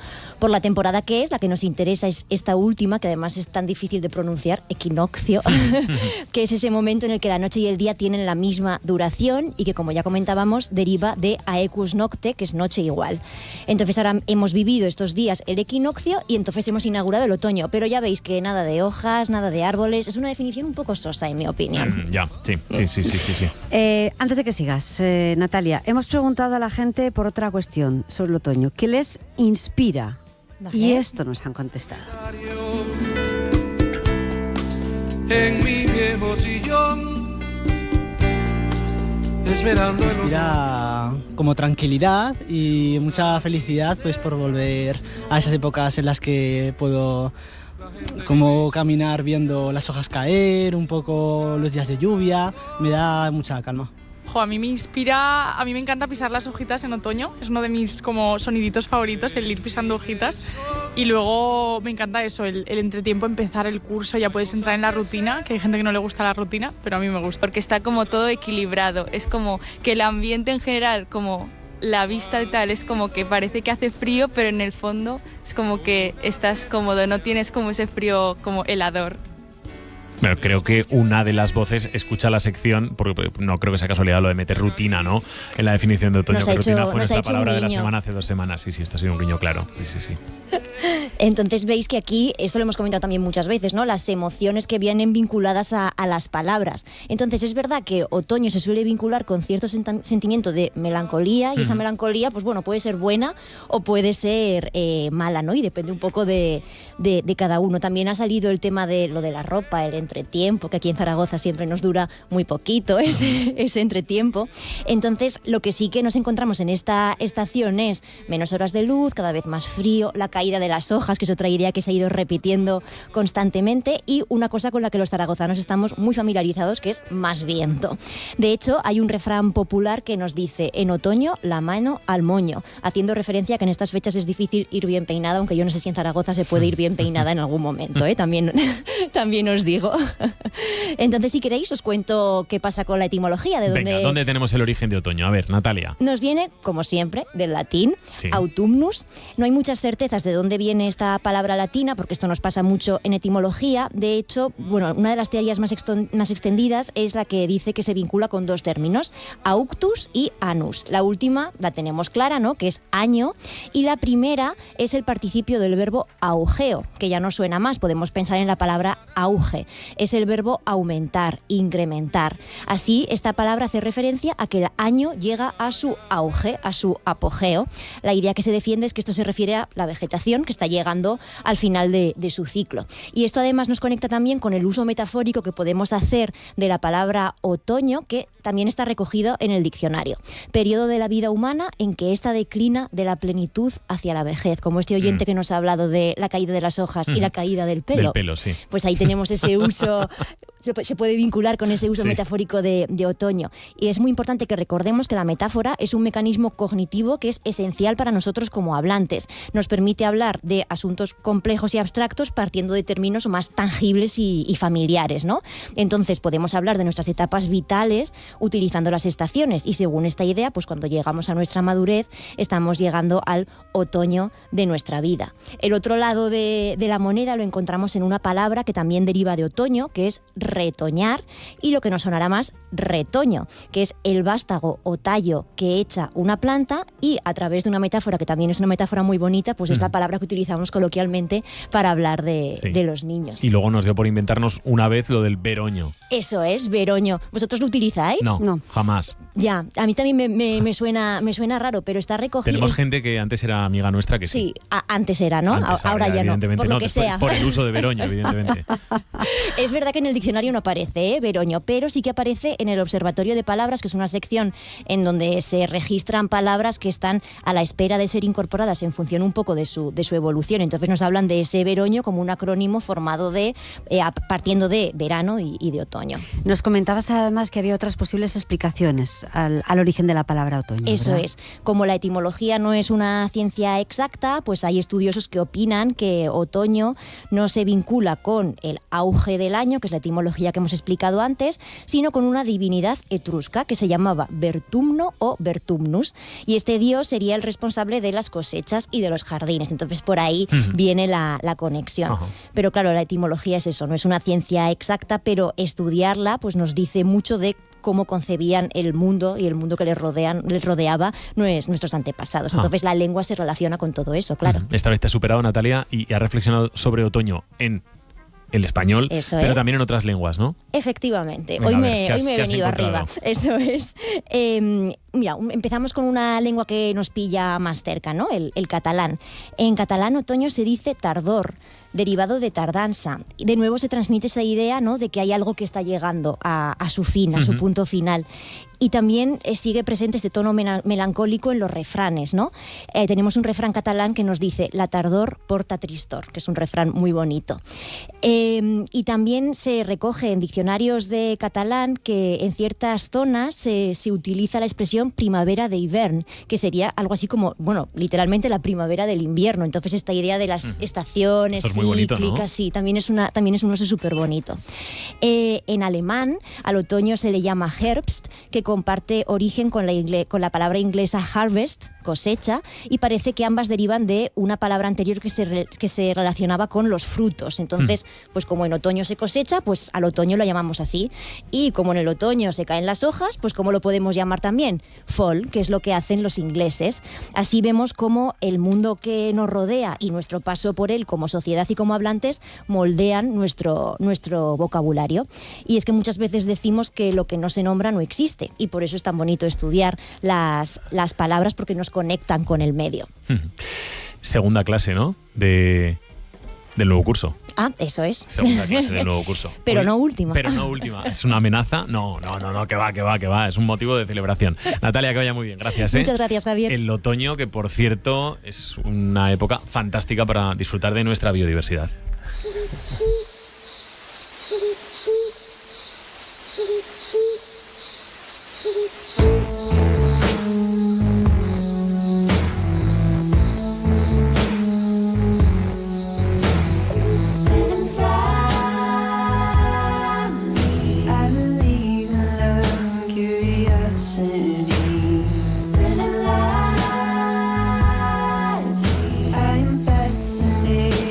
Javier González, director técnico del Acuario de Zaragoza. ¿Qué tal, Javier? Muy buenos días. Hola, Javier, buenos días. Encantado de escuchar a Natalia y de aprender, que es una maravilla. ¿Eso no es el otoño una época fantástica para disfrutar de nuestra biodiversidad? Para mí, de las mejores del año. Sí. Para mí el otoño es extraordinario a nivel de disfrutar del campo, de la naturaleza, sin lugar a dudas, de ver bichos. Los colores que cogen, es una época maravillosa, maravillosa. Con cuidado, eso sí, porque lo contamos el otro día. Un senderista sufrió el otro día en el Pirineo, hace unos días, una mordedura de víbora en la mano. Estaba haciendo una actividad cuando el reptil se le abalanzó, le mordió y esta persona tuvo que ser trasladada al Hospital San Jorge de Huesca. Así que vamos a empezar por ahí. Esto evidentemente son cosas que pueden pasar, Javier.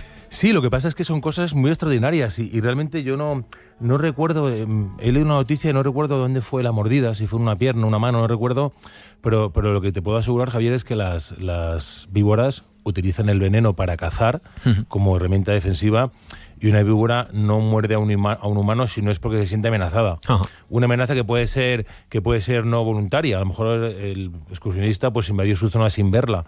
Pero es muy extraordinario, porque debo decir que cuando se producen mordidas venenosas o de serpientes suele ser porque los excursionistas hacemos lo que no debemos. Ajá. Que no digo que lo haya hecho esta persona, no tengo la información, pero es raro. Es raro porque los animales, como norma general, si huele un humano, escapan, pero hasta los leones en África, si vuelan humanos. Bueno, el otro día llamó mucho la atención también la imagen esta, el vídeo de un joven que acabó en una madriguera de un oso y el oso empezó a entrar en la madriguera.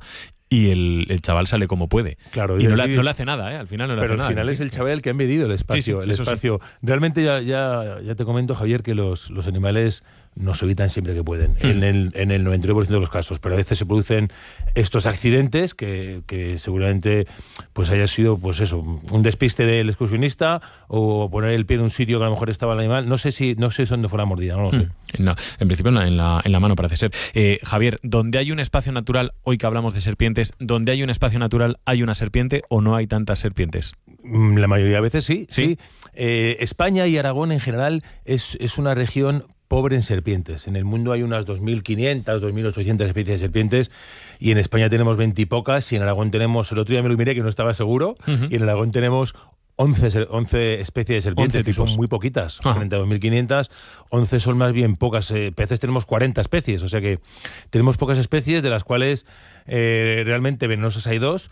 Y sí que es cierto que en casi cualquier espacio natural, en casi cualquier espacio que haya una piedra, que haya un matorral, que haya un sotobosque, puede haber ofidios, puede haber serpientes, porque habitan nuestros campos, y muchas veces están sin que las veamos, porque son animales muy poco patentes, animales muy huiduzos, animales de hábitos vespertinos, casi algunas nocturnas, por lo cual es difícil encontrarnos con ellas.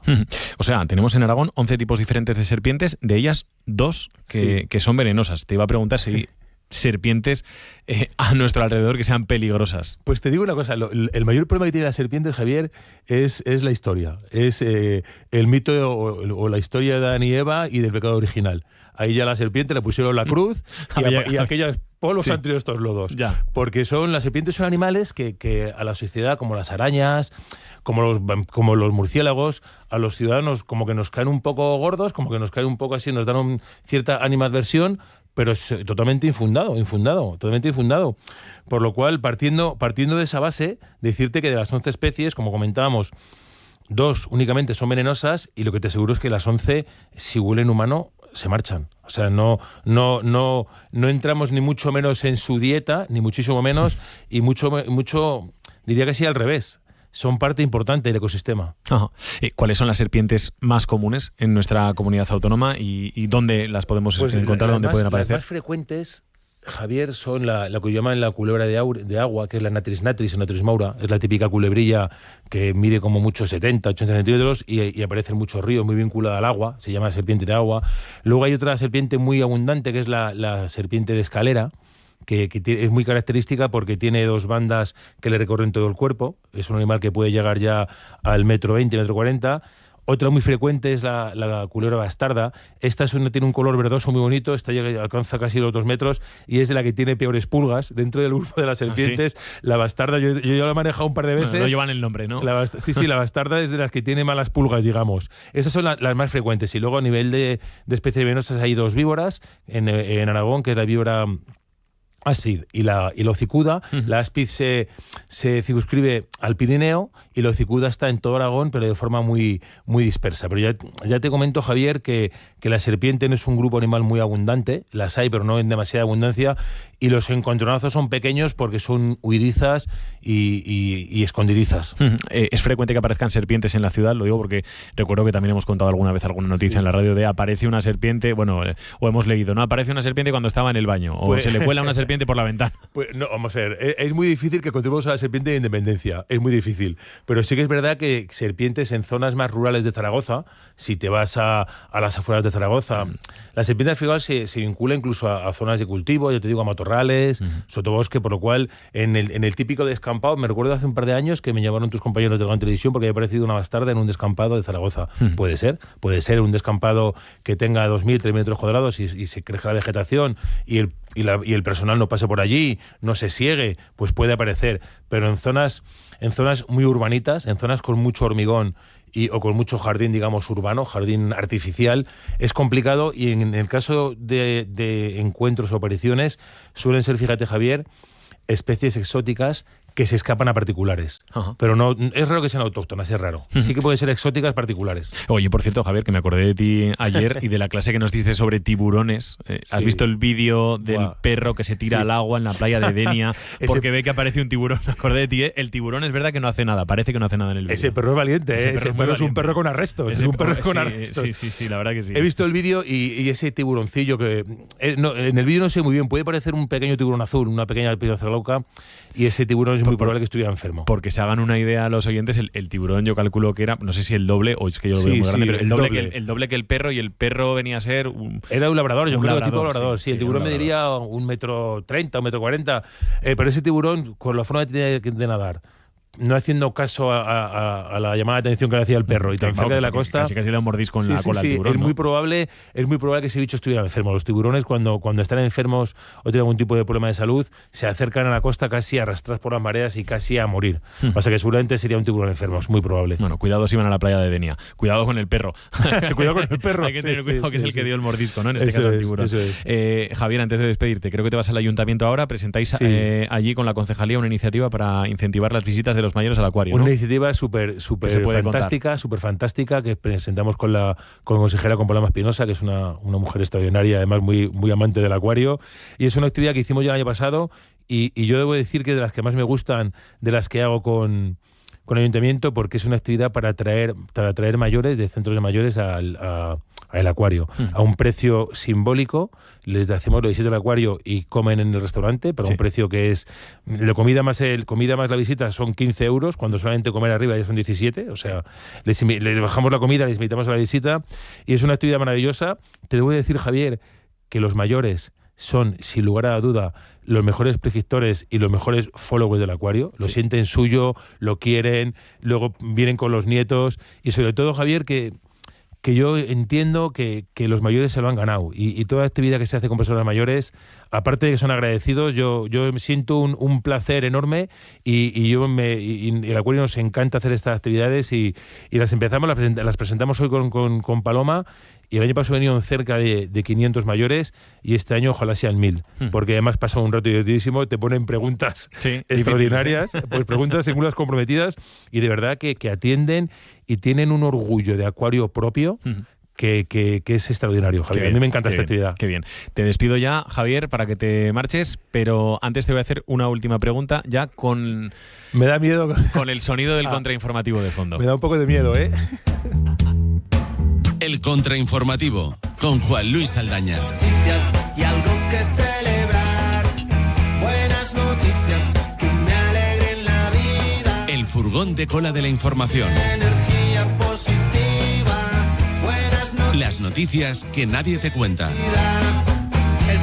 Todo eso y mucho más es el contrainformativo. Tú, Javier, por lo que vas escuchando ya del contrainformativo, hoy que hemos hablado de serpientes, si tuvieras que decir qué tipo de serpiente es el contrainformativo, qué tipo de serpiente es Juan Luis Saldaña, ¿cuál dirías? Pues yo creo que siendo muy majete como es, yo creo que tira un poco a víbora. A víbora. Puede tirar un poquito a víbora, pero una víbora un poco peligrosa. Una víbora así como muy light. ¿Poco peligrosa? Yo creo que sí. Dirías que no es de las venenosas. Es una víbora venenosa, venenosa. pero con buen fondo. O sea, te muerde como con pena, Sí, Sí, ya, como sin querer. Sí, te envenena, que encima parece que le estás envenenando tú a él. Pero sin querer, es Ya. todo como muy fortuito. Vale. Javier, que vaya bien la presentación, ¿eh? Muchísimas gracias y hasta la semana que Muchas viene. Gracias. ¿Qué? ¿Bien conforme con Sí, no, la yo elección? ya no soy yo, ni mi casa es ya mi casa. Yo solo traigo noticias como quien trae aspitos a un sobrino. Soy una buena persona, no me juzguéis. Soy un crótalo, te pico y a los 5 segundos palmas. ¿Cómo te quedas? Qué buena persona eres O tú. una cobra, porque, bueno, es como el chiste, que no lo voy a decir ahora, que es de franja restringida. Ah, sí, no, pues entonces no lo digas, por favor. ¿Estamos bien de Sola? Estamos de maravilla. ¿Estamos bien, Ainara? Estamos fenomenal. Hay cosas que no hemos contado, supongo, ¿no? Hay Otra vez, cosas un que no día hemos más y como contado. todos. Cada vez pienso que más deliberadamente la edición de Buenos Días Aragón se está dejando cosas fuera. Es menos mal que vengo yo con estos indicativos que me dais tan Bueno, bonitos. menos mal, no sé, necesito porque más indicativos, necesito más. Están pasando cosas raras en esta sección. Yo. Tú ahí lo dejas. Últimamente. Esta de la que traigo, la primera, es muy tierna y muy bella, ya veréis.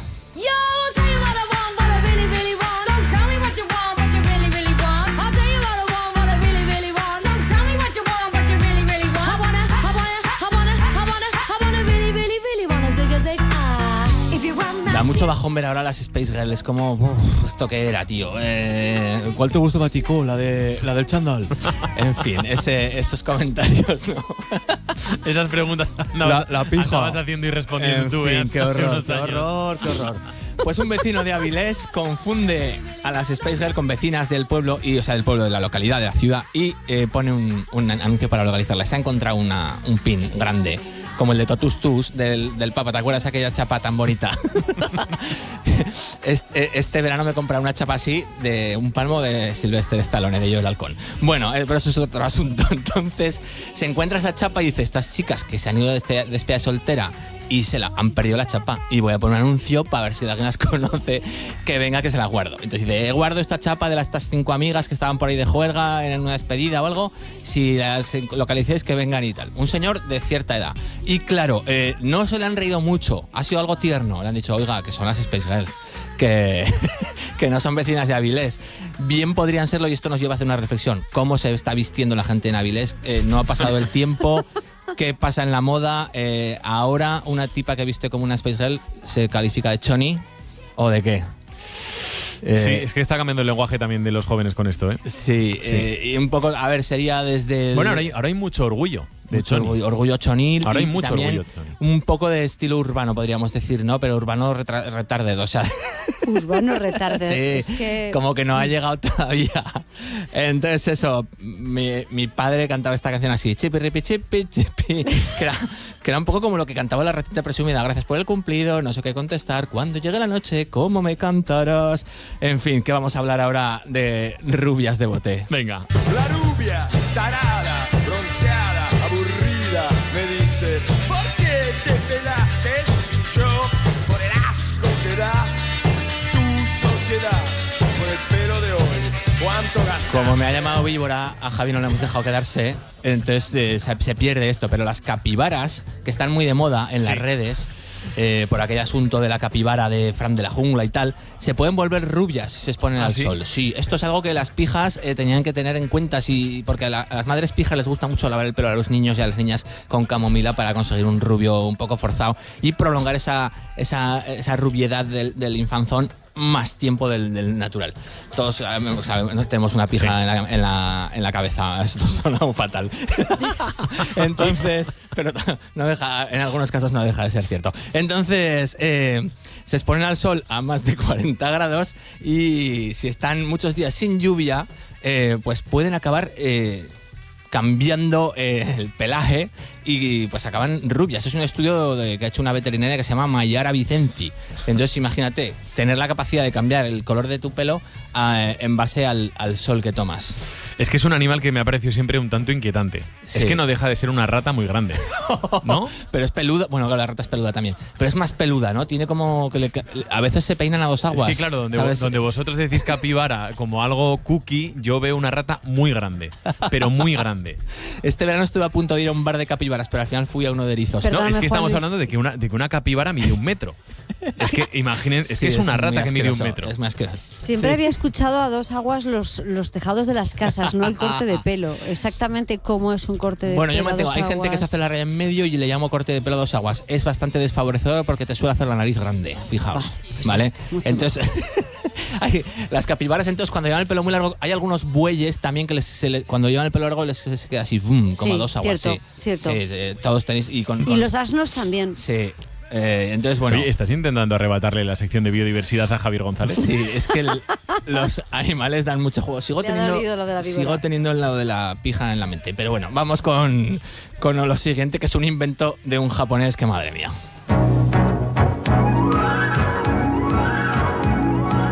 Los inventores han hecho a nuestro mundo mejor.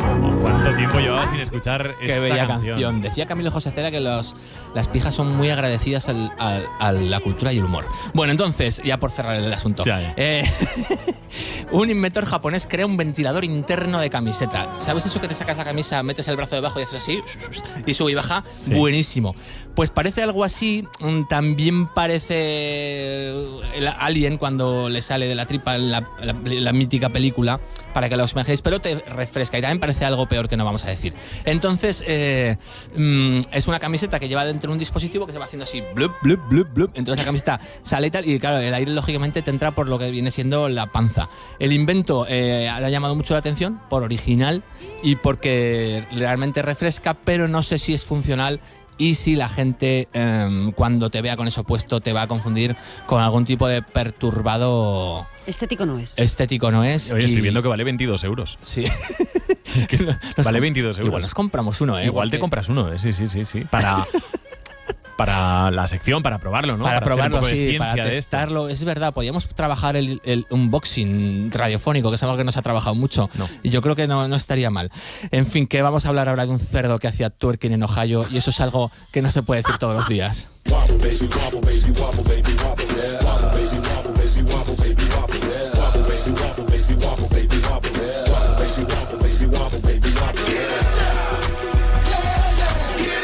¿Ves cómo le quieres quitar la sección de biodiversidad a Javier González? Pero es que este cerdo es un cerdo especial. Hay una granjera de Ohio, como me gusta decir Ohio, que tiene un cerdo muy peculiar. El cerdo se rasca pues su trasero porque le debe picar, porque no se lo limpia, y esto es lo que tiene. Pues se lo rasca con un tronquico de árbol, un tronco que tiene ya, yo creo que calibrado a su altura. Entonces va el cerdo ahí, empieza a rascar, que te rasca, y le han puesto esta música que estamos oyendo de fondo, que se llama Baby Wobble, y que es para hacer twerking, y entonces el resultado es maravilloso. El cerdo además va a ritmo y es un hit. Estoy buscando. Tendríamos que trabajar el twerking también en...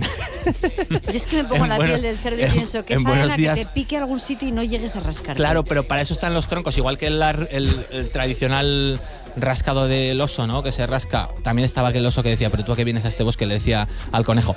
Pero se rasca se rasca con el tronco y eso. Hoy me están saliendo todo el rato cosas así un poco perturbadas. Sí. Llámame al orden. Vamos a ir terminando. Óscar Vegas, ¿qué tal, Óscar? Muy buenos días. Hola, buenas. Al orden te llamo yo, Saldaña. Sí, jefe. Tengo todos estos papeles para ti. ¡Oh! ¿Cuántas copias has hecho hoy del contrainformativo? ¿Quién lo paga? Además del medio ambiente. Que no aprende. El taco es majo, ¿eh? Sí, y hemos cancelado. Pero sí, ahí están los contrainformativos de... Y doy fe que además de abril. Horas completas. Hace 10 minutos Saldaña ha hecho lo contrario, ha ido a redacción a reñir a la cadera por lo que habían impreso en el día de hoy. Sí. Tenemos que establecer el plan de sostenibilidad ISO 2413.7,28 porque esto no va bien. No. Hay que hacer algo. ¿Qué nos contáis hoy en la cadera, Óscar? Bueno, hoy echamos la vista atrás para recordar a anuncios como este. Naves Scalestri, Ferrari campeón del mundo, Alpine, potentes Fórmula 1, espectaculares Duster, Amplía tu circuito con más tramos de pistas y más accesorios. Apelamos a la nostalgia y nos fijamos en juguetes del pasado porque la Asociación Española de Fabricantes de Juguetes ha dado a conocer los 12 mejores juguetes de este año 2024. Se avecina ya la Navidad. Ya.